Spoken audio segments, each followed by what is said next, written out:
देखिए, जो भी उन्होंने बयान दिया, जैसा अभी आलोक जी ने कहा, तो ठीक है, इतना स्ट्रेट आंसर वो को देना नहीं चाहिए कि हम उनको और कर्जा देंगे।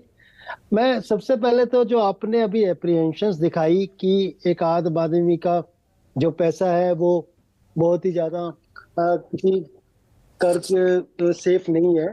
तो देखिए, बैंक किस लिए बनते हैं? लोगों का जब पैसा लिया जाता है, जो डिपॉजिट आता है, उसके अगेंस्ट में ही क्रेडिट दिया जाता है, जो लोन दिए जाते हैं। एक इकोनॉमी में टर्म होती है क्रेडिट क्रिएशन। जब तक बैंकों के अंदर जो डिपॉजिट आएगा उसका अगर लोन नहीं देंगे तो फिर प्रॉफिट कैसे होगा? लोगों को इंटरेस्ट किस आधार के ऊपर दिया जाएगा? तो एक बेसिक चीज है।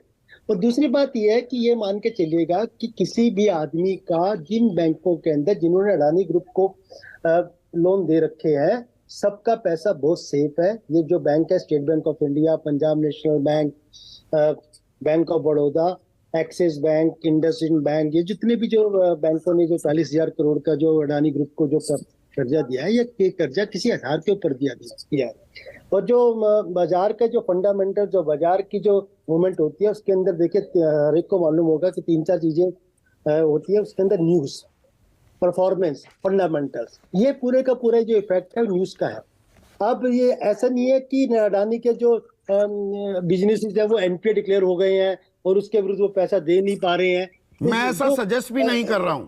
रविंद्र गुप्ता साहब, एक मिनट सर, आपने मेरा मूल सवाल नहीं ऐसा नहीं है कि जो शेयर मार्केट के अंदर जो नहीं, सुनिए ना, मैं थोड़ा सा जानकारी हासिल करना चाह रहा हूं क्योंकि आप एक्सपर्ट हैं। मैं बिल्कुल ये नहीं कह रहा हूं कि जी डूब गया पैसा, ये हो गया वो हो गया, पर पैसा जब लगाया जाता है, पैसा आम आदमी का है, बैंक मालिक बन के बैठ जाता है, वो कहीं भी लगाए, तो वहां पर अगर ऐसी जगह लगाया जा रहा है जहां बाकी लोग तो लगा नहीं रहे, कहीं आप पैसा ज्यादा कमाने के चक्कर में तो नहीं चले गए, और वहां अगर नुकसान भी हो जाए, क्या वो सार्वजनिक किया जाएगा कि इस नुकसान की वजह से बचत दर, जो जहां मैं 8% आपको बचत दर दे सकता था, मैं तो 6 ही दे पा रहा हूं, 5.5 दे पा रहा हूं। बैंक हर जगह पैसे की निकासी पे भी चार्जेस तो लगा लेते हैं। अपने कार्यशैली और कहां इन्वेस्टमेंट्स, उनके रिटर्न्स की प्रॉपर एक जानकारी उनके बचत खाता धारकों के पास होनी चाहिए कि नहीं? मेरा सवाल ये। नहीं, आपका सवाल देखिए, हर बचत खाताधारी के पास जो पूरी की पूरी इंफॉर्मेशन है, बैंक क्या करता है कि जब अपनी एनुअल रिपोर्ट छापता है, तो अगर आप उस एनुअल रिपोर्ट के अंदर देखेंगे तो बहुत सारी जानकारी दी जाती है।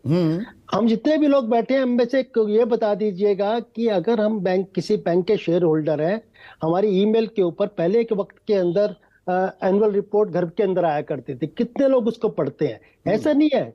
भारत के अंदर सारे कानून बने हैं, रिजर्व बैंक का कानून है, चार्टर्ड अकाउंटेंट्स के अंदर जहां पे उनको ऑडिट होता है, तो सब सारे बैंक व्यवस्था के अंदर ही काम करते हैं। और ऐसा कोई ह्यू एंड क्राई वाली बात नहीं है कि अडानी ग्रुप के साथ जो कुछ हो गया तो लोगों का पैसा डूब गया। हाँ, हर आदमी को राइट है जानकारी लेने का, उसका पैसा सुरक्षित है। और ये अगर आप देखेंगे तो 40,000 करोड़ बैंकों का एक्सपोजर है, उसमें नहीं 80,000 है, 82,000 टू बी मोर प्रिसाइज। बैंकों का 40,000 है, बाकी एलआईसी का है। फर्क है दोनों के अंदर। नहीं सर, आप ना रविंद्र गुप्ता साहब, 82,000 करोड़ बैंकों का है, सरकारी और निजी, उसमें से 90% सरकारी बैंकों का है। 35,000 करोड़ एलआईसी, ये सरकार जवाब दे रही है। इंडियन एक्सप्रेस कह रहा है कि सितंबर 2022 में ही उसकी वैल्यू 74,142 करोड़ थी। ठीक है सर, आपने बिल्कुल ठीक कहा। उसके अंदर ऐसा है, फॉरेन बैंक्स की भी है, स्टैंडर्ड चार्टर्ड बैंक है, फॉरेन इंस्टीट्यूशंस है। ऐसा नहीं है कि लोन केवल भारत में लिया गया है, फॉरेन करेंसी लोन्स है, एफसीएनआरबी लोन है, या एक्सिम क्रेडिट्स वगैरह है, तो वो भी उसके एक्सपोजर के अंदर आते हैं। पर जिन बैंकों की, पब्लिक सेक्टर बैंकों की जब बात कर रहे हैं, उसके अंदर पारदर्शिता, मैं समझ गया, पारदर्शिता